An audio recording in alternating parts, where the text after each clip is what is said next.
This is from GeekaWhat's. It says, let's build a $1,200 RTX 3060 Ti gaming PC. So right off the bat, the price performance isn't awful, but you obviously can beat that. It's going to come down to the aesthetics though, because $1,200, that's flirting with, you might want to aim for, at least here in late 2022, you might want to aim for a little bit better, but we'll see. Hopefully the aesthetics are dialed in. Oh wow, he's already revealing what it looks like right in front of us. It's not that great. It's not bad, but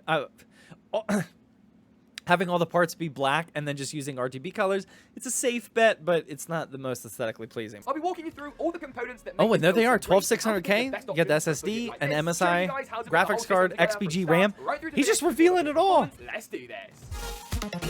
These montages are really good. So the one thing I really like about his montages is he combines both the building process and the headshots on the benchmarking clips. I really, really like that he does that. He had the Fortnite headshots in there, and then it just goes to parts. I think that's like super creative. Nobody else does that. And they're quick. They're not like over the top or anything. I like them. A lot of the part choices for the rest. So that motherboard was definitely not new, or they already built a PC with it or whatnot, because it's just like sitting in the box like that, not wrapped or anything, pre-opened. Now, I got ahead and picked up the MSI NAG B660M mortar. Now, the mortar range of motherboards are explosively good. I'll see myself out. They do provide fantastic performance and a pretty good motherboard. Bad joke. Really good aesthetics, especially not with the build that he did, but if you're trying to get that silver look, or dare I say a white PC build, you're trying to brighten up the inside of the build, this mortar one's a good choice. 12600K, you can't go wrong with that choice. In this price point at $1,200 even, yeah, there's not a single CPU that I would consider other than 12600K right now. It's really solid at this price point. I guess I shouldn't say that. If you want to spend more money on your graphics card, then you could go with the 5600 or 5600X, even at that price point, and get a cheaper motherboard as well. You could go down that route. I would say that this is probably going to be a little bit more balanced, but if you do want to go a little bit more GPU heavy on your budget at this $1,200 mark, you could go with 5600X, 5600, and like a B450, B550. So in this video, he, instead of going over all the parts at the beginning, he's going over the parts while he's building, which is actually a really good pro YouTuber move, because we don't know, other than like if you're an expert and you could see the model choices during the montages, which a lot of us can, you don't know what's coming next, and you got to wait through the assembly process to even get the parts list. It's actually a good YouTube retention move. And speaking of retention, this retention arm, bad joke, on the Intel 12th gen, if you still haven't tried it yet, it's very heavy compared to previous generations. You gotta put some body weight into applying these on Intel 12th gen. It's not very beginner friendly. It would be kind of scary, I think. I also really like his setup, like especially the right side with all this blue and the green plant contrasting it. That's a really, really nice setup. I don't like all the reflections that he has over here, and the left-hand side's a little basic and boring, but like this little blue section here, that's really nice. Now I've gone for combinations from XPG and XPG for our round. Yeah, see, he's using used parts here, which is,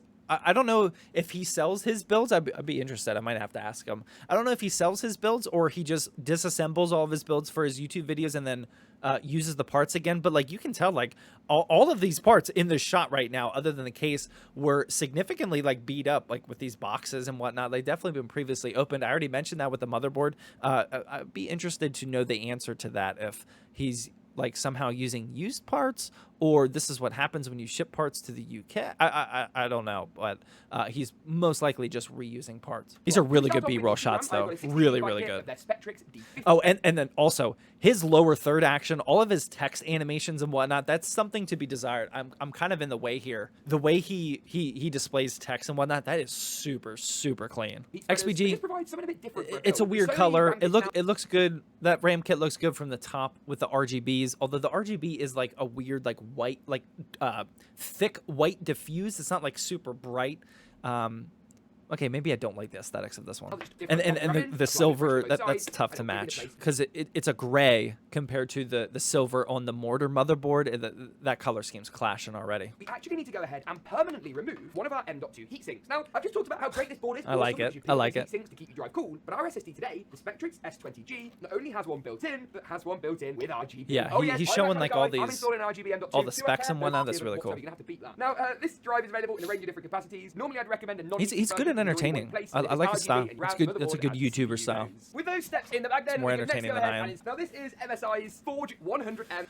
I still haven't used this one. I've been meaning to. It's not like really new at this point. I always like these unique designs, especially when it gives you some airflow options up at the front. I think it looks pretty cool. I think like if you're flipping, you are going to turn off a lot of potential buyers because this is a very, you either like it or dislike it style of case. It's not like a super safe option, but I personally think it looks pretty cool. Yeah, $55 looks like a really good price. I like the design on that PSU shroud here as well. I think that looks pretty cool. And of course the chassis itself. Right, whoa! Oh, you're losing them all. Not captive thumb screws, I have since learned. For the next stage of the build, we just need to quickly check where all the holes are through the motherboard. The reason for this is that these need to match up with the standoffs inside the case. Taking a look at the Good chassis, point. there are 3 at the top. How many motherboards do you think you guys have placed into the case and then realized that the standoffs aren't in the correct position? I would say for me, we're probably at like 30 builds. Oh, I just realized what he's doing though. No, don't do it. No. You hate to see it. You hate to see the micro. I should have realized this earlier. You hate to see the micro ATX motherboard in the full ATX case. You guys know I could talk about this all day. It looks really bad here because you got the white/silver brightness of the motherboard. So it's just the size of the motherboard is popping out against that black case. It's not as bad as if you're using like a black motherboard with a white case, but this still looks, it's very, very obvious the sizing difference here, and I never recommend it. I did just build it like 2 months ago, but that build had like 30 different disclaimers, spare parts style of build. For a build guide, I would never do this. I would never show this on YouTube.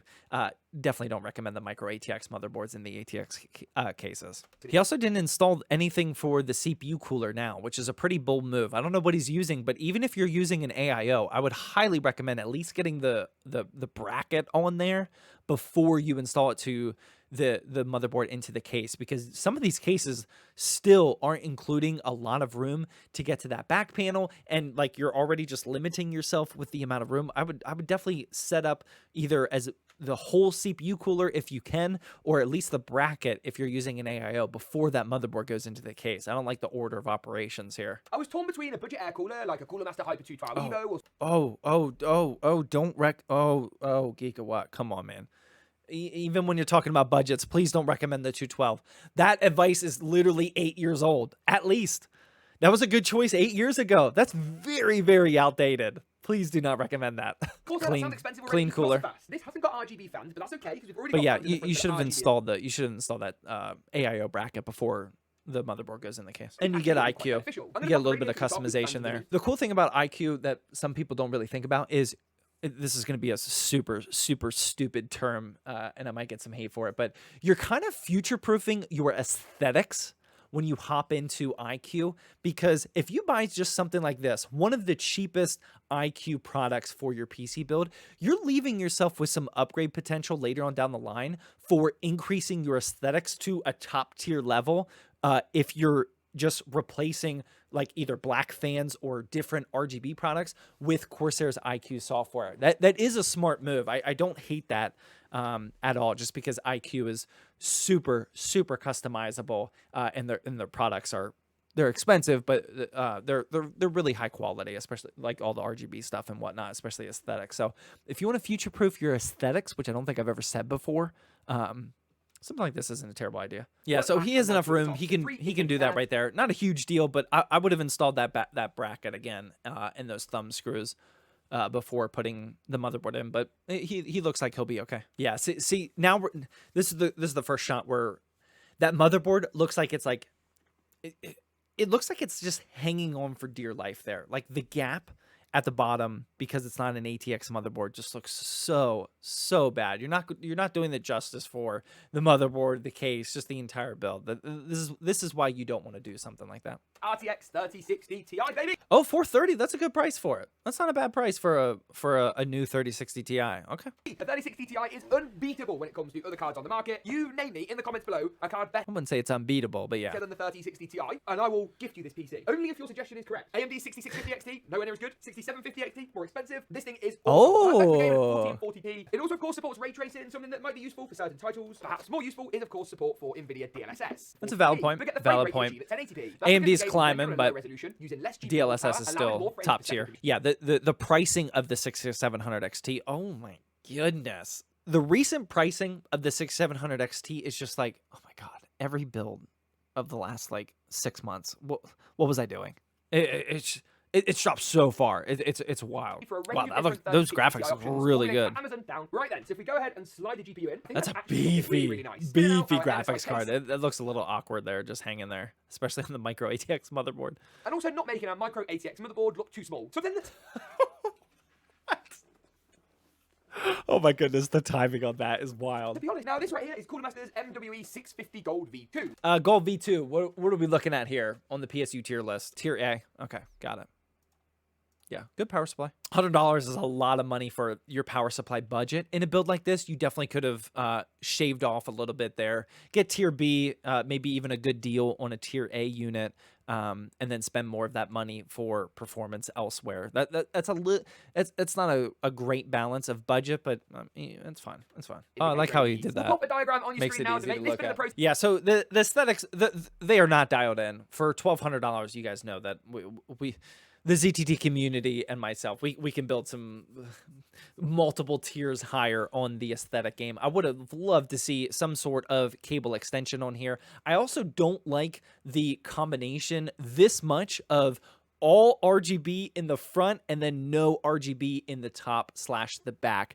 Sometimes you can get away with RGB all over the case, except for that back one. There's so many cases on the market that just have 2 or 3 RGB fans in the front and then a black one in the back or no fan in the back. Sometimes you can get away with it, but now that we have 3 fans up here, 3 fans in the front, and they're different, it's too unbalanced for me. And then I would have loved to see him actually configure the RGBs to be like a specific color. If you make every single color in here this blue, that would actually look pretty nice. And then, of course, pair that with some black, blue, maybe some black and blue extensions, something like that. That would have looked much better. But for $1,200, the aesthetics of this just don't look good at all. And like that power supply cable is just, it's hard to look at. He could have moved the front middle fan to the back because you barely see it. It's covered, but it's not covered enough that I would agree with that. I think it would look more awkward if this was black and you moved it back here. That plan works on some cases, but that does sometimes apply. I don't think to this one. I think this fan is showing enough that it would look awkward if there was a gap right here. Roll that montage. Really good montage, though. Really good camera work. Again, I love how he combines awesome stuff. Now that the gameplay with the camera work. This is really, really, really tough to read. These, oh my god, this is way too many numbers and not enough, or too much contrast, I should say. Okay, so the big number is the average FPS. On your screen now is a summary of all the results we gathered here. I like it. I like including the CPU, GPU temperatures. We've been doing that in our videos. I think that's important because a lot of people care about that. Battlefield 2042 at 1440. I thought nobody plays this. Why would this be the first game if this is completely dead? Good graphic work again behind me. Looks good. Good Forza Horizon 5 was next up. 1440p. It's a good title. I like it. Built-in benchmarking tool looks beautiful. Yeah, those are really good 1% lows. Good selection of the settings because a lot of people that are playing these competitive titles, they're aiming for 144 FPS to match their 144 hertz monitors. That's something that we always try to do too. So good selection of the settings. Finally, we also tested Fortnite 1080p competitive settings, where you tune everything down to low, set the render distance to high, and go ham on your frame rate. Except he didn't do that. He didn't do that. He explained what competitive settings are, but he just has it on far. They should be epic. Competitive settings are epic, view distance, and everything is low. But yeah, really good FPS numbers, of course. If you enjoyed this video, make sure to get subscribed to see more from us. Thanks for tuning in, and as always, we'll see you in the next one. Okay, real quick ending on that. So that was GeekaWhat's. Yeah, it was good. It was good. I just don't like the inclusion of saying that nothing can compete with the 3060 Ti. That was really the only... for the performance side of things. That's the only issue that I have with that. I don't agree with that statement at all. And then again, the aesthetics, they weren't dialed in. But yeah, it was a good video. It was solid. Go show GeekaWhat's some love. Make sure you drop him a sub as well if you've never seen him before, because this is even though the aesthetics aren't dialed in, this is some high quality YouTube video action.